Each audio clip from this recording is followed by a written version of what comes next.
Nasema kama mwenyekiti wa dawa kwenye wilaya yenu, hili ndio tatizo linalotuathiri, maendeleo yanakosekana.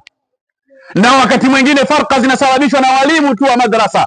Leo kwenye mji huu huenda kukawa na madrasa nyingine hapo, ikawa kuna uadui, kunatengenezeka, yule anawavutia hawa, yule anavutia huku, matokeo yake haya mambo yanakuwa hayaendelei.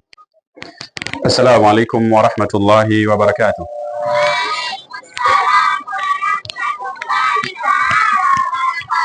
Alhamdulillahi rabbil alamin.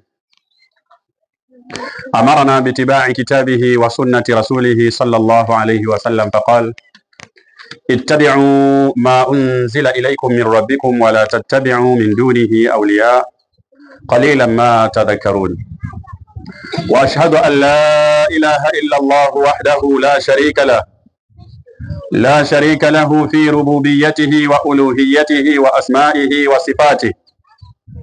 وأشهد أن محمدا عبده ورسوله الصادق المأمون، وعلى آله وأصحابه الذين صاروا في نصرة دينه سيرا حثيثا. وبعد، أولا أوصي نفسي المقصرة وإياكم بتقوى الله.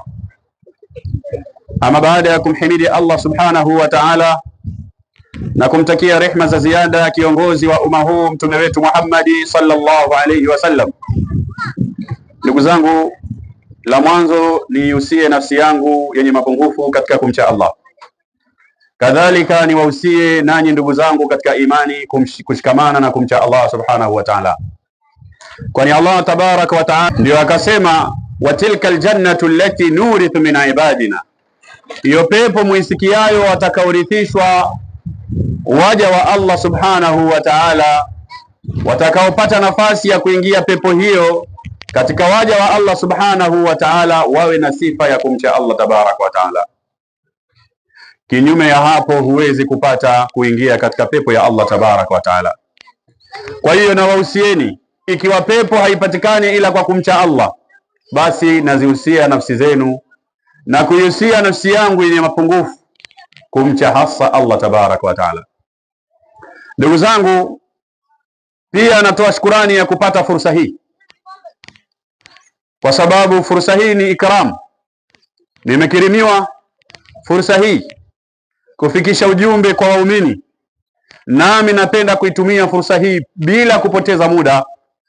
Ndugu zangu, nitawahusieni mambo mawili. La kwanza kabisa, nitawahusieni hathu ala al-ittisam. Jambo la pili, hasu ala talabi al-ilmi shari'i. Nitawahusieni mambo mawili. Mambo haya mambo mawili katika hichi kijiji cha Dakawa, ndugu zangu wanawake kwa wanaume, mtafaulu. Na mkifeli kushikamana na mambo haya mawili tunayoyazungumzia, basi mtambue hata radhi za Allah kuna uwezekano msizipate. Kwa nini? Kwa sababu haya mambo ni muhimu sana. Na mojawapo katika haya mambo ni madonda ya Waislamu wanaoyauguza, yanayovunja maendeleo ya Uislamu. Moja katika haya mambo mawili, la kwanza tumesema hathu ala al-i'tisam. Nitawahusieni sana juu ya mshikamano. Kama leo msikiti ndio umefunguliwa, basi la kwanza ni wahusieni sana mshikamano. La kwanza ni wahusieni sana umoja, kuwa wamoja na mshikamano. Hili litawafaulisha hata mbele ya Mola wenu. Jambo la pili, ni lazima nije niwahusie juu ya kuhimizana kutafuta elimu ya kisheria, elimu ambayo ni wasilatun ila taqwa, wasilatun ila maarifatillah, elimu ambayo ndiyo msingi wa mtu kumtambua Mola wake, ndiyo msingi au ndiyo njia inomfikisha mja mbele ya Mola wake akiwa amesalimika. Nikianza na hili la kwanza, kuwahusieni umoja, na wahusieni umoja kwa sababu Allah tabaraka wa taala anasema, wa'tasimu bihablillahi jami'a wa la tafarraqu. Aya hii Allah tabaraka wa taala anawaamrisha waumini anatuambia sisi waumini na hasa waumini wa eneo hili. Allah anasema shikamaneni katika njia ya Allah, shikamaneni katika njia ya Allah na kuweni wamoja wote. Allah anatutaka kijiji kizima hichi tuwe wamoja, lakini hii ni amri kutoka kwa Allah, sio kwamba ni khiari wewe uteue uone kwamba mimi nitashikamana na hao wale nitawakata. Si khiari. Khiari yetu sisi ni kushikamana katika dini ya Allah hali ya kuwa ni wamoja. Hata ukirudi kule kwa wanazuoni wa lugha, hasa wale wanazuoni wa nahwu wanafahamu zaidi, hii fi'li iliyotumika hapa kwenye aya hii inazungumzia ni fi'lu amri majzumun ala hadfi harfi al-illa wal waw fa'il bihablillah. Tunaona tamko hili ni la amri. Jamani, amri ikitoka kwa Allah inahitaji utekelezaji, haihitaji chengine chochote. Amri ikitoka kwa Allah ni utekelezaji. Allah anatuamrisha kuwa wamoja, tena kuwa wamoja bihablillahi, kuwa wamoja lakini katika kamba ya Allah. Hii kamba ni nini? Ametafsiri wanazuoni wakubwa na masahaba wa Mtume sallallahu alayhi wasallam kushikamana katika kamba ya Allah. Abdullah ibn Mas'ud radhiyallahu ta'ala anhu, yeye anasema kamba ya Allah huwa kitabullah. Jamani, kamba ya Allah ni kushikamana na kitabu, kushikamana na mafundisho yaliyokomo katika Qur'ani, mafundisho ya Allah tabaraka wa taala. Huo ndiyo mshikamano. Lakini baadhi ya watafsiri, amesema Ibn Kathiri rahimahullahu ta'ala, yeye anasema huwa kitabullah. Yeye naye anatia mkazo kwa Abdullah ibn Mas'udi ya kwamba tafsiri ya kushikamana na kamba ya Allah ni kushikamana na kitabu cha Allah, kukifata mwongozo wa kitabu cha Allah. Jama, tukishikamana na kitabu tutaongoka, tukikiacha kitabu tutapotea. Na ndiyo maana nikasema kuna haja ya kukumbushana kwa hii fursa mlionipa kushikamana na kitabu cha Allah. Lakini wapo wanazuoni wengi wameitafsiri hablullah, lakini Ibn Zubair yeye anasema huwa aljamaa. Kushikamana na kitabu cha Allah ni kushikamana kuwa wamoja, ni kushikamana na jamaa, ni kuwa na mshirikiano. Huyu ni Ibn Zubair rahimahullah. Lakini anasema mwanachuoni wengine, tutaishia hapa, tukiwahesabu watakuwa wengi, lakini tukipata kauli ya mwisho ni ya al-Imamu al-Qurtubi rahimahullah. Imamu al-Qurtubi yeye anasema hablullah, kamba ya Allah aliyotuhimiza tushikamane nayo al-Islamu.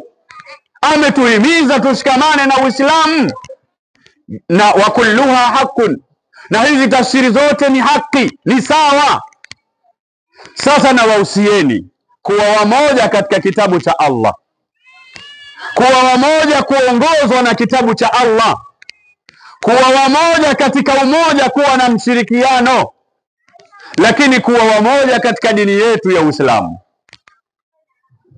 Hivi ndivyo alivyotuamrisha Allah tabaraka wa taala.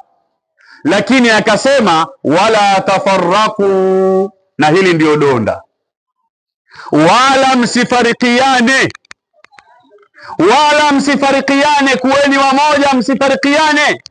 Lakini donda linalouguzwa na Waislamu ni tafarruk, ni wao kufarikiana, si kukhitalifiana, kufarikiana.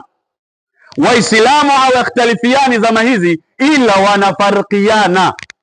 Kufarikiana ni kule huyu kuto kusema na yule, huyu kutokuwa na ushirikiano na ndugu yake muumini pale.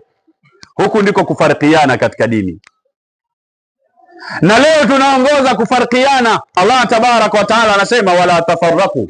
Watu wanaha wanafahamu wala tafarraku. Hii jumla iliyokuwa hapa ni aljumlatu hadhihi aljumla jumlatu nahiya.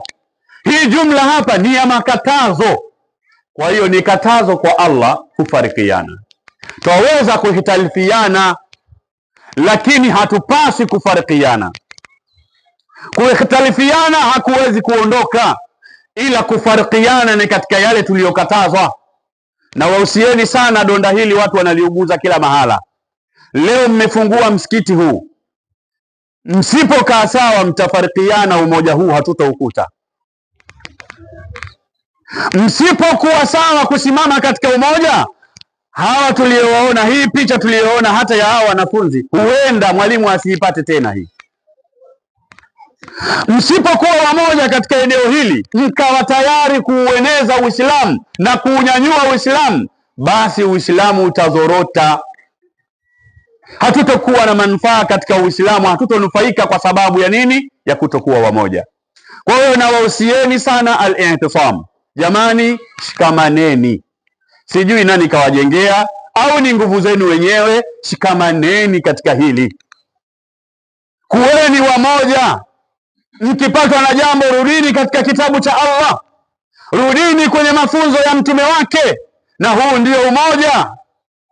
Kwa hiyo nawahusieni sana kuwa wamoja, ili msije mkafarikiana. Leo jambo hili linaonyesha lina sura ya umoja, lakini huenda ukilichimba ndani yake ukakuta tayari kuna mizozano, tayari kuna mipasuko ya kuwatoa kwenye umoja wenu huu. Kwa hiyo nawahusieni sana kuwa wamoja. Allah tabaraka wa taala ametutaka kuwa hivi kwa sababu amesema innamal mu'minuna ikhwa, kwa sababu waumini wote ni nini? Ndugu. Ndio maana tumehimizwa nini? Umoja.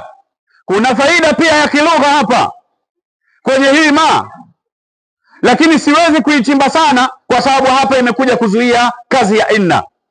Kafatun takufu inna anil amal.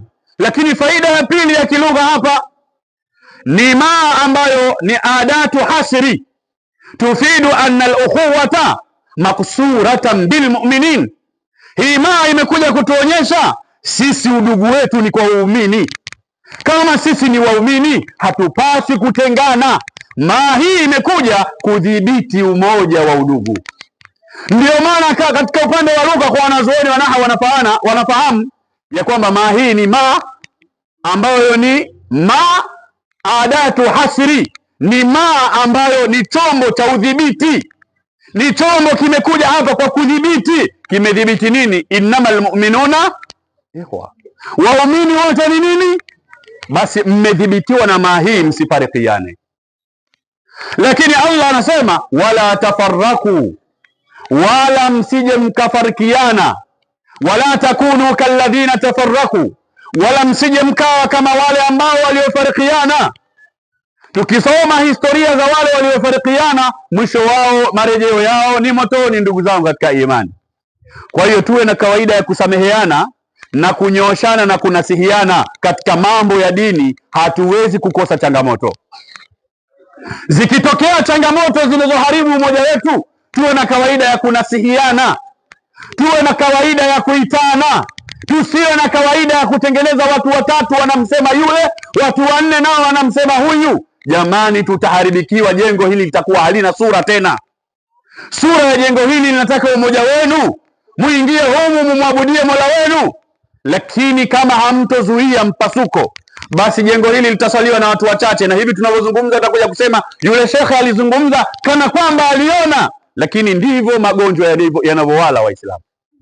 Ndugu zangu, Mtume sallallahu alaihi wasallam anasema alaikum bil jamaa, lazimianeni sana ya kuwa wamoja. Wa iyyakum anil furqa, najitahadharisheni sana na kufarikiana. Kwa hiyo tuchukue mafunzo haya. Lakini mtume wetu sallallahu alaihi wasallam anasema yadullah ma'al jamaa. Jamani, tambueni mkono wa Allah uko pamoja na wale walioshikamana. Mkono wa Allah uko pamoja na wale walioshikamana.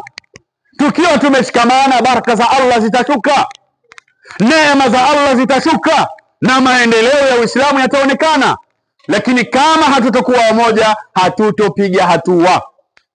Nasema kama mwenyekiti wa dawa kwenye wilaya yenu, hili ndio tatizo linalotuathiri. Maendeleo yanakosekana, na wakati mwingine farqa zinasababishwa na walimu tu wa madrasa. Leo kwenye mji huu huenda kukawa na madrasa nyingine hapo, ikawa kuna uadui, kunatengenezeka, yule anawavutia hawa, yule anavutia huku. Matokeo yake haya mambo yanakuwa hayaendelei.